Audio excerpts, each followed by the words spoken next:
Mesdames et messieurs, bonsoir et bienvenue à une nouvelle édition de Direct. On va passer en revue les dernières nouvelles locales, mais cette fois-ci, on a un débat ou un sujet à discuter. C'est concernant les relations euro-africaines et surtout en marge de la réunion entre les pays de l'Union européenne, ou bien le groupe du G20 et les pays africains, une réunion qui a été présidée par la chancelière allemande Angela Merkel. Nous commençons avec une nouvelle locale. Le président Abdel Fattah el-Sisi a enjoint de développer les biens du pays, notamment les parcs qui sont situés au Caire, tels que le zoo et le jardin d'El Orman. Et ce, avec le partenariat des experts étrangers en la matière en vue de maximiser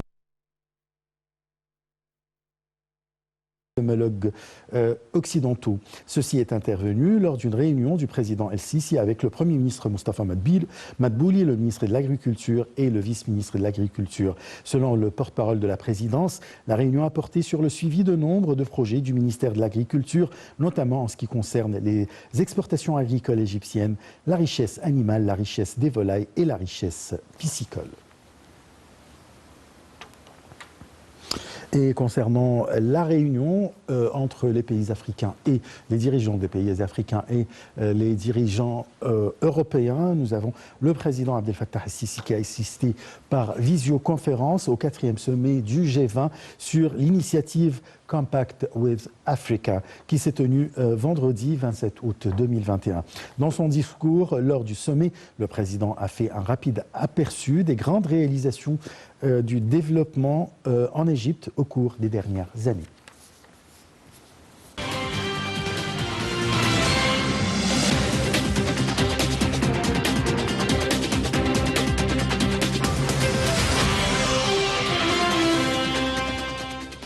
Lors de ses interventions au cours du 4e sommet du G20 sur l'initiative Compact with Africa, le président Abdel Fattah el-Sisi a mis l'accent sur l'importance de l'initiative en tant que mécanisme efficace pour promouvoir les efforts de développement économique dans les pays du continent africain en partenariat avec le G20, d'autant plus qu'elle dépend de l'élaboration des plans d'action adaptés aux priorités de chaque pays et cohérents avec ses objectifs et aspirations nationales.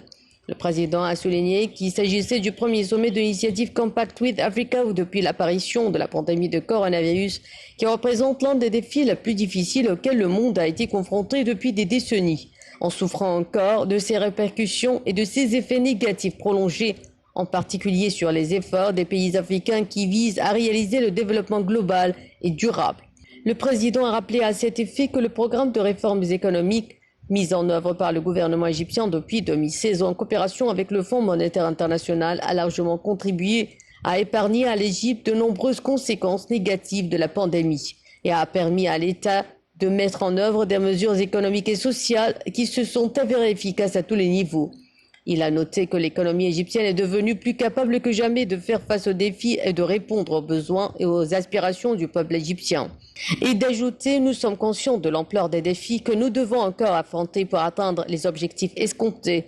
Le président el-Sisi a insisté sur l'importance du partenariat africain avec le G20 comme l'un des mécanismes de coopération internationale pour parvenir au développement et pour lutter contre les incidences délétères de la pandémie.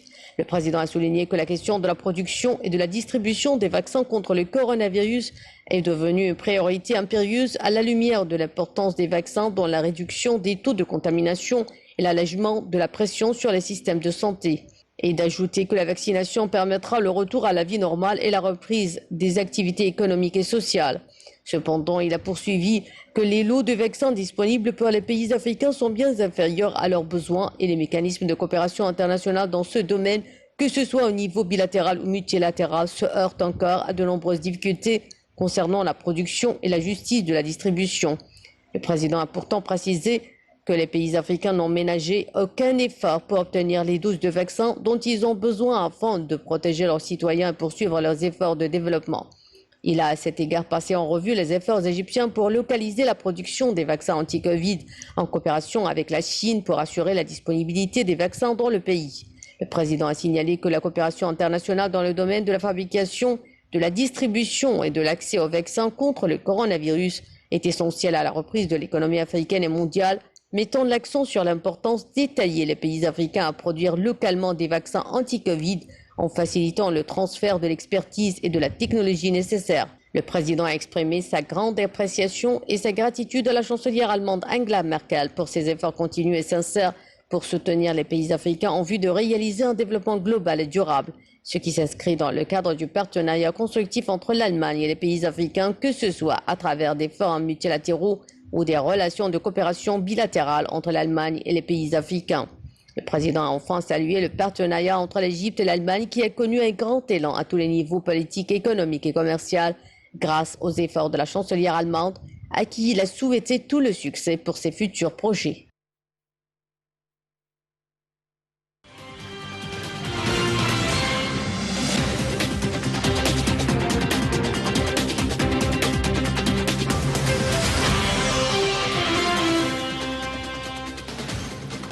Et pour parler de ce sujet, nous avons le plaisir d'accueillir dans le studio Monsieur Jonas Nazareth. Vous êtes spécialiste dans les affaires africaines. Bonsoir. Bonsoir. Oui. Alors, vous vivez en Égypte? Bien Ça sûr, fait combien de temps? Oui, depuis 10 années. D'accord. Alors, très bien. Alors, vous suivez ce qui se passe en Égypte comme développement, etc. Le président Abdel Fattah el-Sisi, lors de la visioconférence avec les autres dirigeants africains et européens, il a parlé ou il a donné un bref aperçu sur les développements réalisés en Égypte durant les dernières années. Comment vous voyez ces projets? Oui, c'était une réussite parce que le président Abdel Fattah el-Sisi a fait et il continue à faire des réformes structurelles de façon à donner un nouveau visage de l'Égypte elle-même. Donc l'industrie est motivée aussi par l'industrie, de façon à permettre une exportation vers l'Afrique, surtout beaucoup plus qu'auparavant.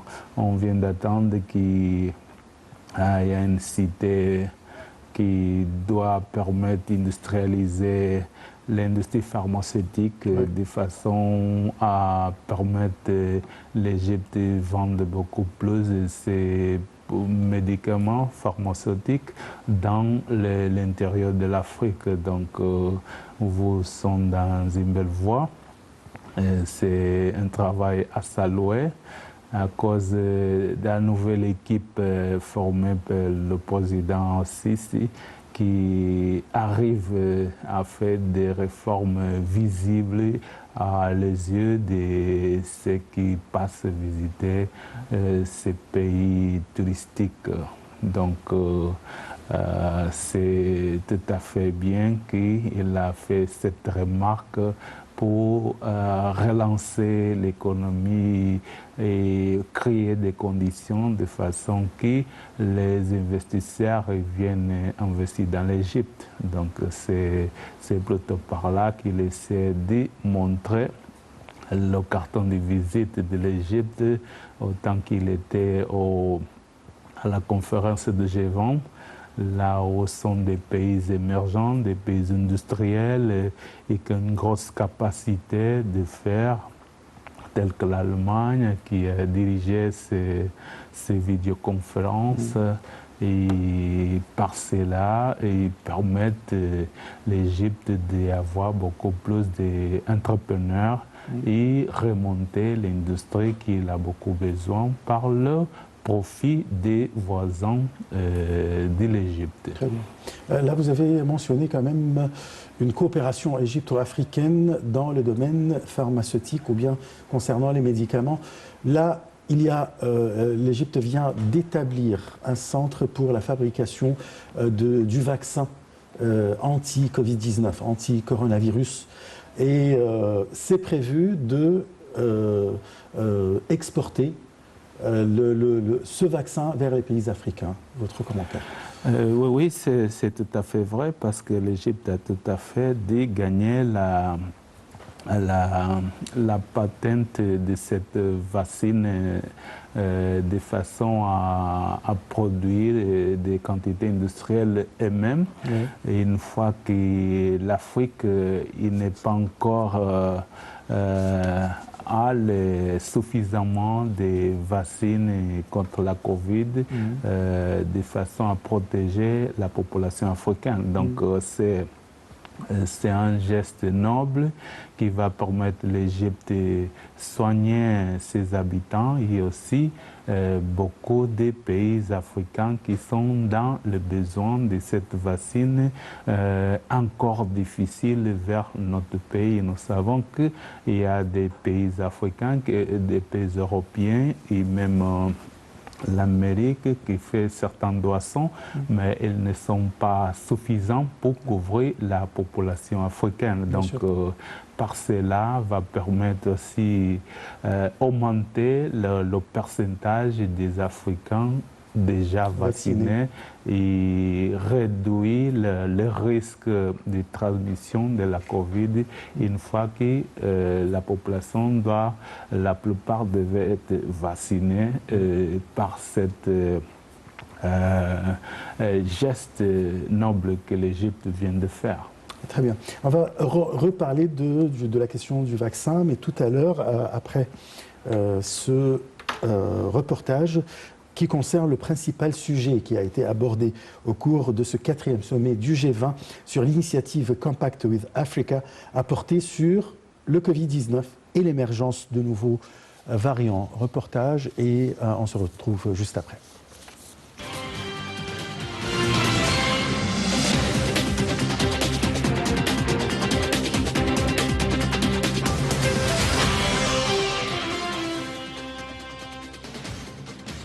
Au 4e sommet du G20 sur l'initiative Compact with Africa, les chefs d'État africains sont revenus sur les effets pervers de la crise sanitaire de la Covid-19 sur les économies africaines, mais également sur la question de la nécessité de relever la couverture vaccinale de la population africaine.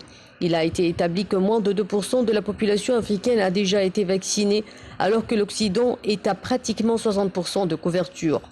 Les chefs d'État ont donc estimé que c'était une inégalité d'excès qu'il convenait de corriger.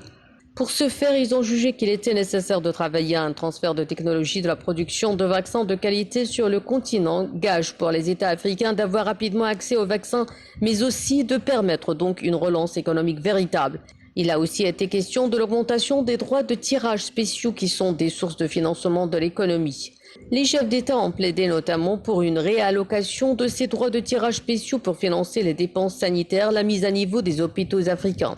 En résumé, les chefs d'État ont relevé qu'il était très urgent qu'on puisse avoir un engagement solide au niveau international pour pouvoir permettre que l'Afrique puisse disposer de plus de doses de vaccins pour la Covid-19 et surtout des vaccins de qualité si nous voulons entrevoir une relance économique. Les États du G20 se sont engagés à travailler pour atteindre une couverture vaccinale de 70% des populations africaines.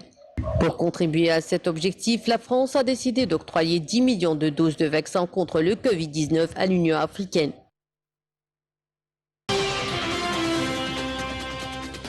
Monsieur Jonas Nazareth, je rappelle que vous êtes expert en affaires africaines. Là, on parlait tout à l'heure du Covid-19, comment le continent africain fait face ou bien déploie tous les efforts pour faire face à cette pandémie. Comment vous voyez les relations, les relations euro-africaines dans ce domaine? Bon, ils sont comme ils sont, donc nous devons se souvenir que c'était le continent européen qui a colonisé l'Afrique. Oui. Malgré tout ça, là, les dirigeants africains ont su répondre par la voie de la guerre et donner l'indépendance à leurs respectifs pays africains. Voilà. Par cela, il y a... Et ils ont fait des accords avec la Russie, avec le système communiste qui les a permis d'avoir des armes et de supporter tout ce qu'il fallait pour démembrer les colonisateurs dans les champs africains. Mais par contre, c'est ça que j'ai souvent dit, met en place la façon indifférente que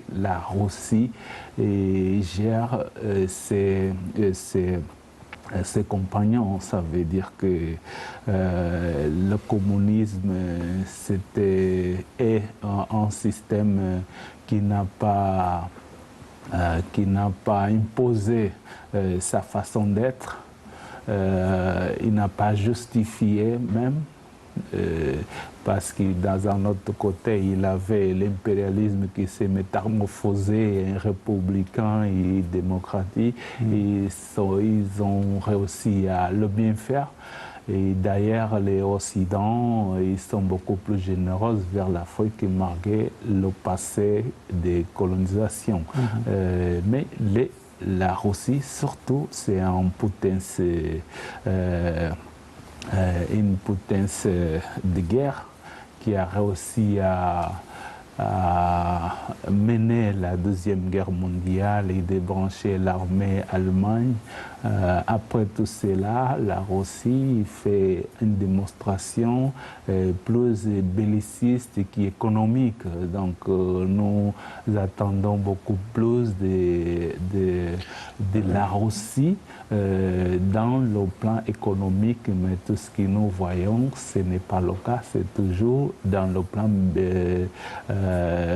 bellique, donc des armes. Donc c'est par cela que l'Afrique aussi, il était obligé à chercher d'autres partenaires. Ils ont retourné vers même l'Occident pour faire surmonter l'économie africaine. Mais ici, il y a aussi la situation qui, malgré ces efforts de certains leaders africains, il y a quand même la leaderance africaine en général, les pas très intéressés à développer le continent eux-mêmes, parce que comme nous voyons, la Union africaine, depuis des années, il est toujours incapable de prendre des décisions par le besoin de le continent. Et aussi, beaucoup de pays africains ont toujours subi la guerre, soit tribale, soit des disputes politiques vers la guerre, quand l'Union africaine devait régler ces genres de situations qui est toujours bien présent dans l'Afrique. On peut dire un exemple bien récent, au Tchad, après le décès du président Idriss Déby, c'est son fils qui est monté au pouvoir dans une façon inconstitutionnelle.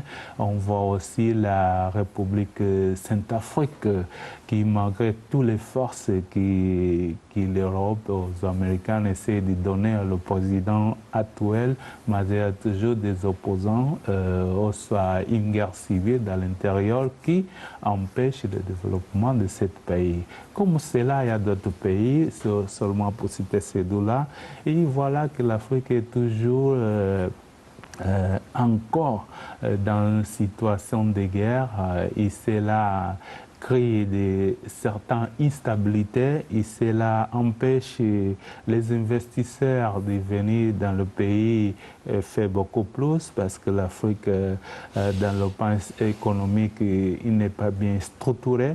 Il y a toujours trop de faiblesses et voilà pourquoi nous sommes dans l'état comme nous sommes actuellement. Donc il faut des décisions très sérieuses. À l'exemple de Rwanda, c'était un président exceptionnel qui a réussi à faire des choses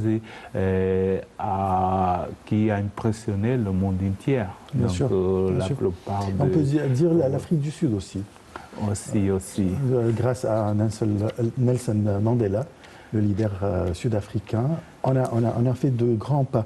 Là, on parle surtout du 4e sommet du G20 sur l'initiative Compact with Africa, c'est-à-dire Europe ou bien G20 Afrique. Alors, comment vous voyez les investissements européens en Afrique aujourd'hui? Est-ce que sur la bonne voie?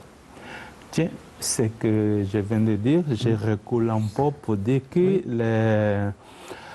l'Allemagne, c'est que commande cette conférence pour partenariat et l'initiative vers l'Afrique de façon à donner une nouvelle pousse au continent africain. L'Allemagne est présentement un exemple. Comme nous savons, c'est l'Allemagne qui a déclenché la deuxième révolution industrielle qui l'a permis de travailler sur les aciers, les chemins de fer, les produits chimiques et aussi de l'électricité de façon à permettre à moderniser les industries. Et ce que nous voyons maintenant, c'est grâce à toute la deuxième révolution industrielle qui était déclenchée en Allemagne. Et quelques années après, malheureusement, l'Allemagne est tombée dans une guerre mondiale, la deuxième qui est finie pour être tout détruit, tout un pays qui était en franc développement économique. Et malgré cela, après 5 années à peu près, aussi grâce au plan Marshall, l'Allemagne a subi un développement miraculeux, surprenant tout le monde. Il a remonté toute son économie. Donc, comme vous voyez, ce sont des exemples à suivre. Donc, c'est par là qu'Angela Merkel essaie à chaque année de venir vers les Africains et créer des partenariats, des initiatives de façon à réveiller le continent africain qui est toujours encore endormi dans les disputes de pouvoir quand devait déjà démarrer par le champ économique. Donc voilà, c'est l'impasse que l'Afrique vit actuellement à cause de l'opportunisme. C'est passé un gros mot de nos leaders africains qui préfèrent rester au pouvoir beaucoup plus des années sans justifier le travail qu'ils avaient laissé. Nous avons quelques-uns, c'est pas la peine de les citer, qui sont là 20 ans, 30 années au pouvoir. Pourtant, vous voyez la carte de ce pays-là, ce n'est pas un exemple à suivre. Donc, nous cherchons, l'Afrique cherche une mouvance radicale de façon à permettre d'innover d'autres initiatives, de nouveaux postes, parce que l'important à ce moment-là, c'est travailler sur l'économie de façon à améliorer la vie de la population africaine, qui a encore certains endroits, qui a des gens qui meurent de faim, par exemple. Et tout cela parce que les politiques, ils sont malmenés. Ou bien, mais en même temps, on peut dire qu'il y a quelques projets quand même de développement qui mènent à beaucoup plus de coopération entre les pays africains. Bon, on va s'arrêter pour un petit break et puis on reprend notre discussion. C'est l'appel de la prière. Là, on parlait tout à l'heure du développement en Afrique, la coopération africaine, et je voulais donner un exemple de la ZLECA. D'accord, c'est la zone franche entre les pays africains pour l'échange commercial entre les pays africains sans taxes, sans n'importe quel obstacle financier. Comment vous voyez ce projet? Ouais. Il avait beaucoup d'espoir sur ce projet-là, malheureusement. Peut-être la Covid-19 est tout à coup rentrée, il a tout bouleversé. Les pays africains ont été donnés un pas en arrière en attendant la gestion de la pandémie vers le monde. Et malheureusement, la pandémie est toujours bien présente. Je souhaite que l'Égypte commence à produire la vaccine des quantités industrielles de façon à réduire les taux d'infection ici dans le continent africain, et dans l'avenir, peut-être dans 2 ou 3 années, on peut reprendre l'idée du le commerce libre. Mais pour le commerce libre, il a besoin de la sécurité Comme nous savons, l'Afrique, il y a encore certains pays pas encore avec une crédibilité qui permette le commerce sans la peur d'être touché par les terroristes ou des groupes armés, des choses pareilles. Donc c'est aussi une situation à prendre en considération. Vous trouvez que le terrorisme entrave la coopération interafricaine? Aussi. Parce que, comme j'ai cité certains pays, toujours la guerre civile qui est là et ça s'empêche le développement, soit les échanges économiques. Par exemple, il n'y a pas un investisseur qui va s'intéresser d'aller dans un pays où est encore la guerre civile. Oui. Heureusement, le Sud-Soudan, il vient de finir sa guerre. Déjà, c'est un voisin de l'Égypte qui peut permettre de relancer l'économie dans ces pays et dans le fond. Donc, pour les commerces livres africains, il va falloir des politiques un peu plus sévères de façon à garantir la sécurité des commerçants dans un endroit à l'autre. Ça, c'est clair. Et comme je disais, le Soudan Sud, il faut nous souvenir que le Soudan, il dépend de 90% le produit interne. Donc, il encore vit par les donations d'autres pays, malgré le pétrole qu'ils ont. Et il aussi, par le produit interne brut, ils ont un déficit et ils ont besoin d'importation vers, comme je disais, c'est 90%, c'est l'importation qu'ils font pour permettre d'alimenter leur pays. C'est-à-dire que les Soudan Sud, il n'est pas encore avec l'industrie au moins possible pour permettre quelques produits internes davantage à sa population. La plupart des choses viennent de dehors, au Kenya, au Burundi et d'autres pays voisins à le Sud-Soudan. Donc, c'est un pays qui l'Égypte doit prendre en considération et renforcer beaucoup plus les échanges commerciaux entre l'un et l'autre. Tout à fait. On va passer à notre dernier reportage. C'est en général, pour mieux savoir qu'est-ce que l'initiative Compact with Africa, nous vous proposons ce commentaire suivi par le commentaire de notre invité.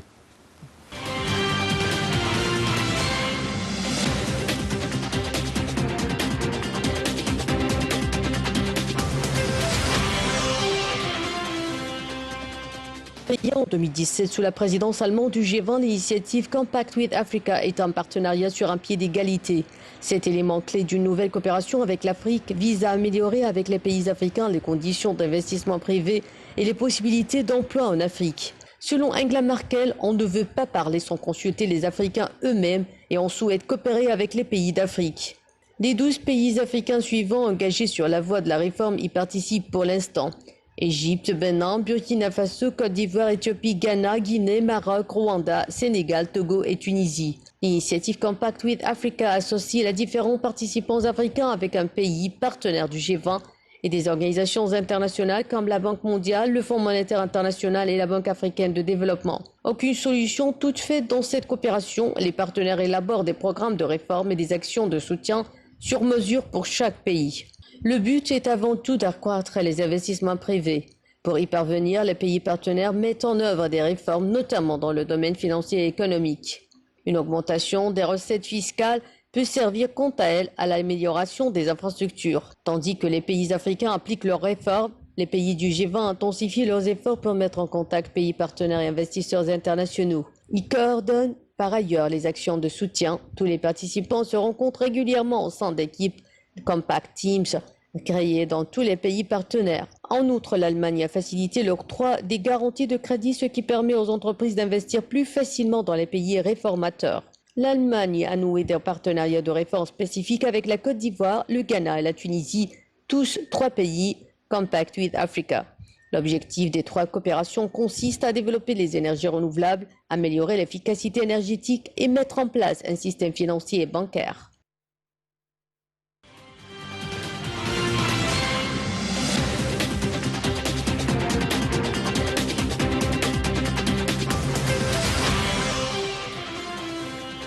Alors les pays du G20 renferment des pays de partout dans le monde.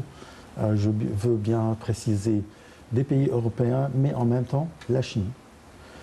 Tous ces pays voient de l'Afrique un grand marché, voient que l'Afrique a besoin du développement, a besoin de l'énergie verte, a besoin de tout. Alors comment le G20 peut vraiment aider l'Afrique?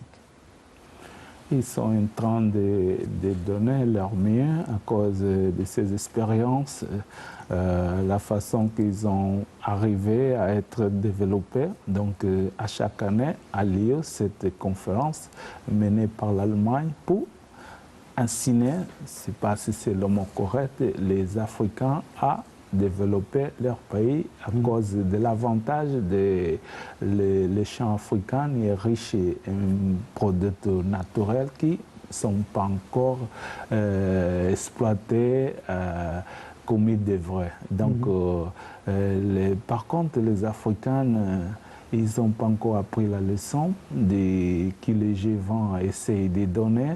Et comme exemple de la Chine, comment arrive à rentrer en Afrique et vendre ses produits et établir des accords de partenariat de la façon comme il fait. Tandis que l'Afrique qui est assez riche, il devait aussi se développer et faire des accords un peu beaucoup plus équitables jusqu'à le présent. Comme nous voyons, la Chine encore il fait des prêts pour permettre les Africains de faire construire les infrastructures pays, en général. Mais c'est l'argent-là, il ne va pas peut-être dans les bonnes voies, ou pas encore. Si je me permets de poser la question d'une autre façon, comment l'Afrique peut-elle profiter de ses relations avec le G20 ? Comment on peut tirer profit? En 2 minutes. Donc l'idée c'est chercher des partenariats. Oui. Bon, ils sont là plusieurs pays et chaque pays africain il doit chercher un partenariat valable de façon à surmonter leurs difficultés économiques. Les Africains ils n'ont pas encore saisi ces intentions parce qu'ils vont dans les forums et ils ne présentent pas de propositions. Oui. Ils sont là en train de côté, mais ils rien à prendre. Voilà pourquoi les forums sont toujours à lieu tous les années et l'Afrique il présente toujours les mêmes difficultés parce que la priorité, ce que je vois jusqu'au présent, c'est la guerre interne entre les Africains, soit la concurrence politique après que la démocratie est installée en Afrique, malgré faible encore, mais c'est ça qui empêche les idées beaucoup plus profondes, les idées des nations pour permettre d'apprendre et à établir des accords de plus précis et plus avantageux avec les pays de G20 tels comme la Inde aussi, et la Turquie, qui sont pays déjà qui très avancés dans certains rames industriels et qui peut servir pour apprendre les pays africains à faire le même. Mais comme je disais et je continue à dire, l'Afrique n'est pas encore compris cet forum. Malgré toutes les forces, soit même le président Sisi a fait un bon discours, a fait essayer d'expliquer les réticents, il a tout expliqué ce qu'il arrivait à faire dans l'Égypte, mais comme je dis, insiste, beaucoup de pays sont toujours africains, sont toujours des Il faut que s'endormir. l'Afrique travaille plus et il faut que l'Afrique mène la guerre du développement avec la coopération de tous les pays du monde, soit les G20, soit les Européens, soit l'Ouest, soit l'Est. Je vous remercie beaucoup, Monsieur Jonas Nazareth. Je rappelle que vous êtes expert en affaires africaines. Je vous remercie pour toutes ces informations et ces explications. Merci. Alors, on se donne un rendez-vous demain à la même heure pour une nouvelle édition de Direct. Au revoir.